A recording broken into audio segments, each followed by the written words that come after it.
Adam Stansby is a lecturer in the Department of Music at the University of Sheffield. He teaches music technology and composition, specialising in electro-acoustic music.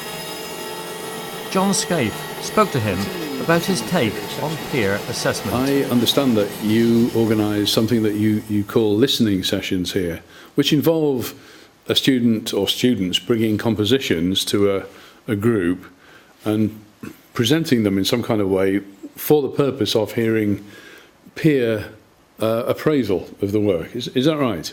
Yes, these were sessions, or these are sessions that were modelled on listening sessions that I attended as a PhD student, and they're hugely important to what I learned during that period of time. In fact, I'd say they're probably the most important thing, because you have a community of people arriving in a space, all with their own baggage being brought to bear on a composition or a piece of work that somebody presents. And it's an experience that I think you don't really get anywhere else, and including conferences, for example.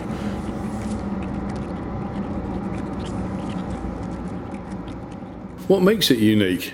There are two things. I think it's the diversity of opinions from a group of people, which is, I think, what a university is all about. But it's also the fact that it's not a public event, and so there's a sense of community being built in the space where people are discussing music, which you don't find anywhere else. I mean, I'm not objecting to anything Adrian said. I agree with him. But I felt I was looking for more, or listening ahead for more to come out of it. That breeds a degree of open criticism, which can be both honest and, I think, to a huge degree, both positive and negative, but encouraging. But do either of you feel that it didn't feel like the piece finished? I mean, you're both saying that it felt like more could have happened, but personally I felt that it sounded quite rounded and it definitely had an end. Oh yes, I mean, I'm agreeing with Adrian on that point. But yeah. With a form in the texture that is one whole shape over 8 minutes,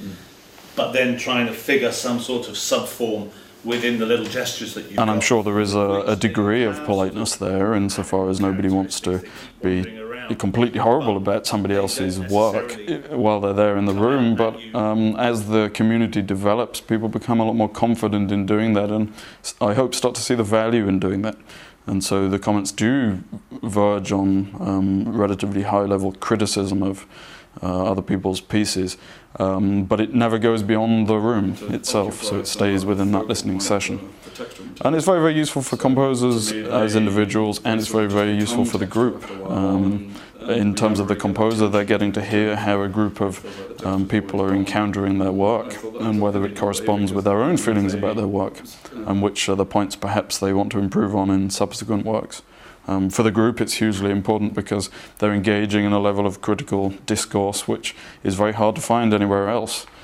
And that crucial sense of community that you've described, does it have a lifetime beyond the sessions? Does it continue after, if you like, the formal arranged part is over?